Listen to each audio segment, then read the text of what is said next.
अहो ऐका ना, आज मी तुमच्यासोबत शेअर करणार आहे एक खास रेसिपी. आपण ज्या रेस्टॉरंटमध्ये एवढे महागडे पनीरची समोसा खातो ना, तेच समोसे आज आपण कमी साहित्य, कमी मेहनत आणि झटपट कसे बनवायचे ते बघणार आहोत. खरं सांगते मार्केटपेक्षा सुद्धा चवीला अप्रतिम आहे. नक्की एकदा घरामध्ये बनवून बघा. बाहेरून एकदम खुसखुशीत आणि मधून एकदम चीझी आहे. नक्की बनवा. चला तर मग पटकन सुरू करूया आपल्या साध्या, सोप्या आणि घरगुतीच रेसिपीला. तर सगळ्यात आधी आपण पीठ मळून घेऊया. तर एक बाउल घेतलाय, त्याच्यामध्ये 1.5 कप इतकं मैदा ॲड करायचा आहे. तर बघा इथे मी 1.5 कप मैदा ॲड केलेला आहे. याच्यामध्ये पाव चमचा इतकं चवीपुरतं मीठ ॲड करायचं आहे आणि आता हे सगळं आधी मिक्स करायचं हाताने. त्यानंतर थोडं-थोडं पाणी ॲड करायचं. छान घट्टसर असा पीठ लावून घ्यायचा आहे. एकदम सॉफ्ट पीठ लावायचं नाही, कारण आपल्याला पोळी खूप पातळ लाटावी लागते. त्याच्यासाठी आपल्याला जसं आपण समोश्यासाठी पीठ लावतो की नाही, तसं थोडंसं कडक पीठ लावून घ्यायचं आहे आणि बघा इथे मी पीठ लावून घेतलंय. छान असं पीठ लागलेलं आहे आपला. पीठ मळून तयार आहे. लगेच आपण पिठाचे पेढे तयार करून घेऊया. तर सगळ्यात आधी तर पीठ थोडंसं सॉफ्ट करून घ्यायचं हाताने. त्यानंतर एक रोल करायचं बघा अशा पद्धतीचं छान रोल करून घ्यायचंय आणि आता आपण कट करून घेऊया. एका साइडचे आपल्याला सगळे बॉल्स कट करून घ्यायचे. तर इथे मी सगळे बॉल्स कट करून घेतलेले आहेत. आता सगळे बॉल्स बाउलमध्ये टाकून घेऊया. त्यानंतर त्याच्यातले 2 बॉल्स घ्यायचे आहेत. तर बघा इथे मी 2 बॉल्स घेतलेले आहेत. 2 पेढे घेतलेत आपल्या पिठाचे.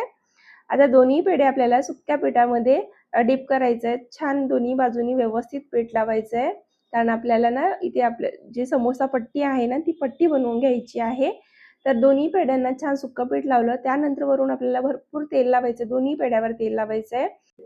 आणि आता परत एकदा सुक्कं पीठ लावायचं तेल लावलेल्या बाजूनी आणि दोन्ही एकमेकांना चिपकवून घ्यायचे. त्यानंतर थोडीशी मोठी पोळी करून घ्यायची आहे बघा. आता आपल्याला ही पोळी लाटून घ्यायची आहे. तर जेवढी पातळ पोळी लाटता येते ना, तेवढी पातळ पोळी आपल्याला इथे लाटून घ्यायची आहे. तुम्ही इथे बघू शकता.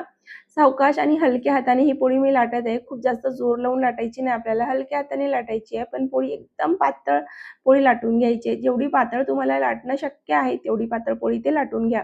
तर तुम्ही इथे बघू शकता मी खूप जास्त पातळ पोळी लाटून घेतलेली आहे आणि मेन म्हटलं तर कॉर्नर आहे ना, ते जास्त पातळ लाटा. व्यवस्थित पातळ लाटून घ्यायचे कॉर्नरला आणि त्यानंतर बघा इकडे मी तवा तापण्याकरिता ठेवलेले आहे. त्याच्यावर ही पोळी टाकून घेतली. आलटून-पलटून फक्त 1 ते 1.5 मिनिटासाठी ही पोळी आपल्याला भाजून घ्यायची आहे. खूप जास्त वेळ भाजायची नाहीये. बघू शकता तुम्ही इथे. दोन्ही साइडने आलटून-पलटून फक्त 1 ते 1.5 मिनिटापर्यंत पोळी भाजायची. जोपर्यंत छान ट्रान्सपरंट होत नाही तोपर्यंत. आणि बघा ही पोळी आता एका कपड्यामध्ये काढून घ्यायची आहे, रॅप करून ठेवायची आहे. त्यानंतर आपल्याला 2 पोळ्या वेगवेगळ्या काढून घ्यायच्या. लगेच काढायचं नाही. छान गरम असताना कपड्यामध्ये रॅप करून ठेवायचं. त्यानंतर थंडी झाली की आपण काढून घेऊया. तर ही दुसरी पोळी सुद्धा मी करून दाखवते बघा. 2 पेढे घ्यायचे. त्यानंतर सुक्कं पीठ लावायचं, वरून तेल लावायचं. त्यानंतर परत एकदा सुक्या पिठात डिप करायचं आणि एक छोटीशी पोळी बनवायची. त्यानंतर लाटून घ्यायचं. जेवढी पातळ पोळी लाटता येते तेवढी पातळ पोळी लाटून घ्यायची आहे. तर तुम्ही इथे बघू शकता मी किती जास्त पातळ पोळी लाटून घेतलेली आहे. मेन म्हटलं तर कॉर्नरला पातळ लाटा, मध्ये थोडीशी जाड राहिली तरी चालेल, पण बाजूनी साईडला तुम्ही छान पातळ पोळी लाटून घ्या. आणि बघा ही आपली दुसरी पोळी सुद्धा इथे लाटून तयार झाली. ती सुद्धा आपण भाजून घेऊया. तर बघा तवा गरम झालेला आहे. खूप जास्त गरम करायचं नाही, पण गॅस हाय फ्लेमवर ठेवायचं. त्यानंतर ही पोळी टाकून घेतली. आलटून-पलटून दोन्ही बाजूने आपल्याला थोडंसं ट्रान्सपरंट होईपर्यंत भाजून घ्यायची आहे. तुम्ही इथे बघू शकता ही पोळी सुद्धा भाजलेली आहे. गॅस बंद केलाय. आता ही पोळी सुद्धा कपड्यामध्ये थोड्या वेळसाठी रॅप करून ठेवूया. 5 मिनिटासाठी. थंडी झाली की काढून घेऊया. तर बघा इथे 5 मिनिटं झालेत आणि बऱ्यापैकी पोळी आपली थंडी झालेली आहे. आता बघा मी सेपरेट करून घेणार आहे पोळीला. तर ज्यावेळेला आपण गरम पोळी कपड्यामध्ये रॅप करून ठेवतो ना, तर गरमीमुळे खूप सॉफ्ट होते आणि अशा पद्धतीने इझिली निघते. गरम-गरम असताना काढू नका, नाहीतर पूर्ण पोळ्या खराब होतात आणि तुम्हाला पट्टी बनणार नाही. तुमची समोसा पट्टी बनून तयार होणार नाही. तर बघा हे सगळे पट्ट्या मी काढून घेतलेल्या पोळ्या सेपरेट करून घेतलेल्या आहे. एका पोळीची 2 पोळी करून घेतली आहे. त्यानंतर ना आपल्याला साइडचं कट करून घ्यायचं आहे. खूप जास्त कट करायचं नाही. थोडंसं कट करून घ्यायचं एक्स्ट्राचं. त्यानंतर आपल्याला पट्टी काढून घ्यायची याच्यामधून. तर बघा दुसऱ्या बाजूचं सुद्धा मी कट केलेलं आहे आणि आता लगेच पट्टी सुद्धा कट करून घेते. तर खूप मोठ्या साईजची पण पट्टी कट करायची नाही, नाहीतर एकदम मोठ्या साईजचे समोसे बनतात. तर बघा इथे मी मीडियम साईजची पट्टी कट केलेली आहे. एकसारखी पट्टी कट करण्यासाठी एका बाजूची पट्टी उचलायची, दुसऱ्या बाजूला ठेवायची आणि एकसारखी पट्टी इथे आपल्याला कट करून घ्यायचं आणि इथे आपली समोसा पट्टी बनून तयार झाली. एकदम होममेड. मार्केटमधून आणायची अजिबात गरज नाहीये तुम्हाला. आहे की नाही एकदम सोपी पद्धत समोसा पट्टी घरच्या घरी कशी बनवायची तर. तर आता आपली समोसा पट्टी तर बनवून तयार झालेली आहे. आता आपण स्टफिंग बनवून घेऊया. तर सगळ्यात आधी आपल्याला हे रॅप करून ठेवायचे कपड्यामध्ये, म्हणजे जशीच्या तशी एकदम स्मूथ आणि मऊ राहील. तर बघा कपड्यात मी रॅप करून ठेवून घेतलाय. आता लगेच स्टफिंग तयार करून घेते. तर दुसरा बाउल घ्यायचा आहे. त्याच्यामध्ये 1 कप इतकं ग्रेट करून घेतलेलं पनीर ॲड करायचं आहे. तर बघा मी कपमध्ये भरून ठेवलं, पण ज्यावेळेला ॲड केली त्यावेळेला व्हिडिओ बंद होता. त्याच्यासाठी सॉरी. आणि त्यानंतर अर्धा कप इतकं मोझरेला चीज ॲड करायचं आहे आणि अर्धा कप इतकंच आपल्याला प्रोसेस्ड चीज ॲड करायचं आहे. हे सुद्धा आपल्याला ग्रेटरने ग्रेट करून ॲड करायचं आहे. त्यानंतर आपल्याला एकदम बारीक चिरून घेतलेली पाव वाटी इतकी सिमला मिरची ॲड करायची आहे. त्यानंतर 2 हिरवी मिरची बारीक चिरलेली ॲड करायची आहे. अर्धी वाटी इतकी बारीक चिरलेली कोथिंबीर ॲड करायची आहे. अर्धी वाटी बॉईल करून घेतलेलं स्वीट कॉर्न ॲड करायचं आहे. त्यानंतर 1 चमचाभर चिली फ्लेक्स ॲड करायचा आहे. पाव चमचा ब्लॅक पेपर पावडर ॲड करायचा आहे. अर्धा चमचा मीठ ॲड करायचं आहे. चवीनुसार मीठ ॲड करा, कारण चीजमध्ये सुद्धा मीठ असतो. हे सगळं आपल्याला आता एकजीव करून घ्यायचं आहे. व्यवस्थित हलक्या हाताने मिक्स करून घ्यायचं आहे. तर बघा इथे मी छान मिक्स करून घेतलेलं आहे आणि आपली स्टफिंग बनवून तयार झालेली आहे. बघा किती कमी साहित्य लागते ना, खूप जास्त काही लागत नाही. अगदी घरगुती साहित्य लागते. फक्त चीज बाहेरून आणावं लागतो. बाकी नॉर्मली आपल्या घरात सगळंच असतं भाजीपाला. आता आपल्याला एक स्लरी तयार करायची आहे. त्यासाठी एक बाउल घेतला. त्याच्यामध्ये 2 चमचा इतकं मैदा ॲड करायचं आहे. थोडंसं पाणी ॲड करायचं आणि ढवळून ही स्लरी तयार करून घ्यायची. आपली स्लरी तयार झालेली आहे. लगेच आपण समोसा कसा बनवायचा ते बघूयात. तर बघा त्यासाठी सगळ्यात आधी आपल्याला एक पट्टी घ्यायची आहे. सगळं साहित्य ते मी रेडी करून घेतलं आहे. आपलं स्टफिंग तयार आहे. स्लरीसुद्धा तयार करून घेतलेली आहे. त्यानंतर एक समोसा पट्टी घ्यायची. बघू शकता एका साईडने फोल्ड करायचं. त्यानंतर ती बाजू उचलून दुसऱ्या बाजूवर ठेवायची. त्यानंतर त्याच्यामध्ये आपण जी स्टफिंग बनवलेली आहे ती भरून घ्यायची आहे. छान बोटाने व्यवस्थित त्याला प्रेस करायचं. जेवढं भरता येईल तेवढी स्टफिंग आपल्याला भरून घ्यायची. खूप कमी पण भरायची नाही आणि खूप जास्त पण भरायची नाही. नाहीतर याच्यामध्ये चीज असतो. ज्यावेळेला आपण तळत असतो ना, त्यावेळेला फुटण्याचे खूप चान्सेस असतात. त्यासाठी एकदम जास्त पण भरू नका.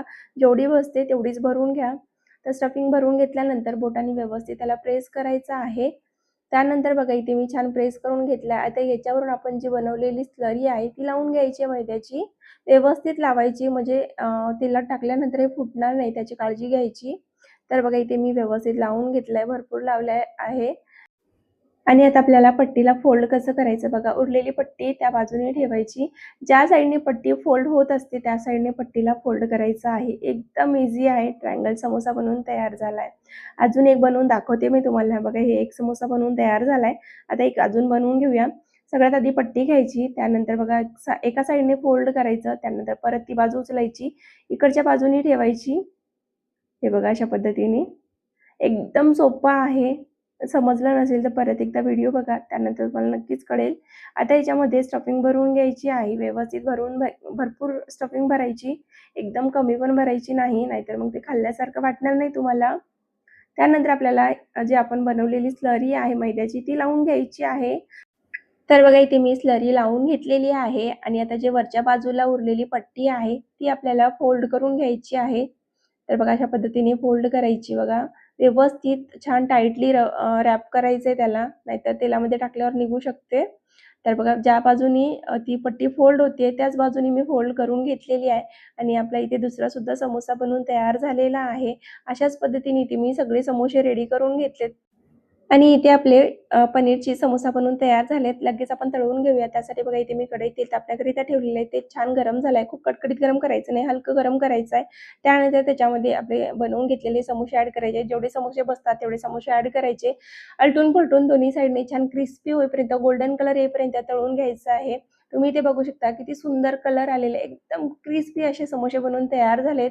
जसे रेस्टॉरंटमध्ये भेटतात की नाही मार्केटमध्ये, तसे समोसे बनवून तयार झालेत. चवीला तर अप्रतिम आहे. नक्की घरात ट्राय करा. ज्यांना कोणाला चीज जास्त खायला आवडतो ना, त्यांनी तर नक्कीच ट्राय करायला पाहिजे. तर बघा इथे दुसरी बॅच सुद्धा मी ॲड करून घेतलेली आहे आणि दुसरी बॅच ॲड करत असताना तेल खूप जास्त गरम असेल तर थोड्या वेळासाठी गॅस बंद करून घ्या. तेल थोडंसं नॉर्मल होऊ द्या. त्यानंतर त्याच्यामध्ये दुसरी बॅच ॲड करा. आलटून-पलटून गोल्डन कलर येईपर्यंत तळून घ्या आणि बघा आपली इथे दुसरी बॅच सुद्धा तळून तयार झालेली आहे. अशाच पद्धतीने इथे मी सगळे समोसे रेडी करून घेतलेले आहेत आणि आपले एकदम क्रिस्पी, करारे, छान कुरकुरीत असे चीज समोसा बनवून तयार झालेला आहे. पनीर चीज समोसा. तर तुम्हाला हा व्हिडिओ कसा वाटला, आवडला की नाही कमेंट करून नक्की सांगा. व्हिडिओ जर आवडला असेल तर व्हिडिओला एक लाईक करा. त्यासोबतच चॅनलला सबस्क्राईब करायला विसरू नका आणि आपल्या फ्रेंड आणि फॅमिलीसोबत शेअर करायला विसरू नका. पुन्हा भेटू पुढच्या व्हिडिओत. तोपर्यंत बाय बाय.